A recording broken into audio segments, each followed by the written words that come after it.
Here's a quick video on how to stop a leaking or running toilet. I'll be using a Fluidmaster Universal Performax fill valve and 2-inch flapper kit. I picked this up off of Amazon. I'll have a link for this and any tools used in the description below. First step we have to do is turn off the water going to the toilet. So find your supply line coming in and turn it clockwise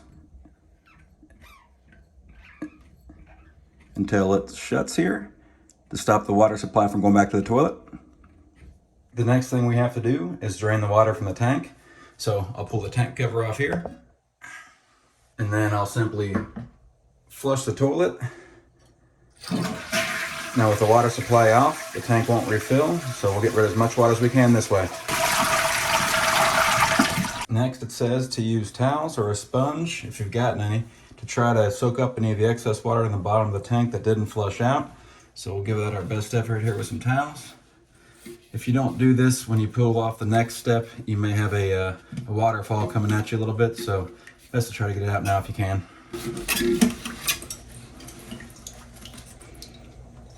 The next thing we want to do is to remove this connectors from the water supply line to the fill valve. So we want to do that by turning it counterclockwise until it comes off. Now I've got a bucket under here to catch any of the excess water that may not have come out of the tank already too, so I suggest putting something down there as well. The next thing we need to do is to remove this plastic lock nut here from the fill valve. This one's been on here for a while, so it's kind of stuck, so I'm gonna use a pair of channel locks just to kind of free it up a little bit before I should be able to take it off with my hand. There we go. This should free up the fill valve in the tank to be able to be pulled on out. Now that the old lock nut's off, I'll be able to take this old fill valve here and pull it straight up and out. Any water left in the tank right now, I'll go ahead and pour into that bucket below that I had. And I'll take this clip off too.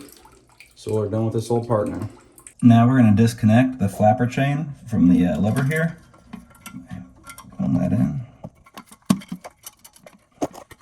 There we go. And lastly, we're going to remove the rubber flapper from the actual plastic piece here by pulling up on this side, pulling up on this side, and pulling the old rubber piece out. Next, we're going to open up our kit.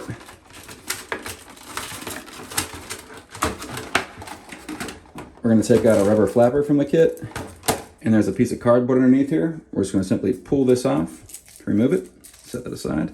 Now the next thing you want to do is to take your plastic fill valve, and you have to adjust the height of this unit by going clockwise or counterclockwise down here.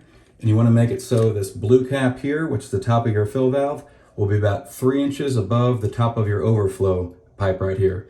So you kind of have to dry run it by setting it in there, and then kind of take a little eyeball measurement here to see how it looks. So mine needs to be about maybe 1 inch taller. So I'm gonna go counterclockwise a couple rotations, set it back in there. Now it looks like I have about 3 inches between the top of my overflow pipe and the blue cap on my fill valve, so I should be good. The next thing we want to do is take our refill tube here and place it on the refill port right here by sliding it up and over. Kind of twist it on a little bit and push. Now we'll set that back in the hole. And now the important thing here is this refill tube here. You can cut it to the length you need, so they give you a lot of it. But basically what we need to do is get it into a new plastic piece right here that's going to go down in here. So if your tube is way too long, you can cut it down to the right size you need. So I'm probably going to take about 2 inches off mine, just with a regular pair of scissors. Now I'm going to attach the refill clip to the other end of the refill tube. So this is your refill clip. So you're going to slide this on like so. And over. Nice and secure. Now you can take this clip down here, and it expands by pulling out this way. You can slide this on the back side of your overflow tube. There we go. Now we're going to take our new lock nut that they sent with the kit, and we're going to screw it onto our fill valve shank here, and we're going to tighten it, hand tighten only, until it gets secure on the tank. So start by threading it on, and then we're going to go around all the way up. Now we just want to hand tighten it only. Whoever put the last one on put a little bit too much force on there. So we want it to be on until it's nice and snug. Like so. Now we're going to take our water supply line, and this is a good time to see if it's still in good condition. This one looks like it is. If there's not, I'll have a link below in the description for this one I picked up here. And we're going to tighten it onto our fill valve here. Hand tighten only once again. So we're just going to run it up until it's nice and snug. Now the next step is to turn the water on and then check to see if we have any leaks. And if we do find them, we'll try to tighten it back up a little bit more. So far we're looking pretty good here. We're also looking pretty good up here. You can see the tank's filling right on up.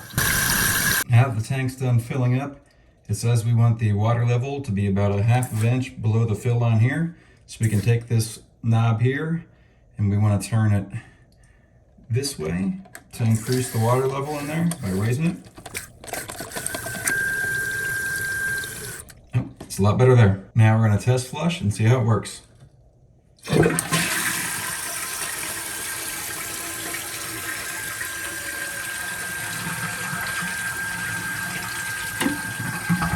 Now the water should fill back up.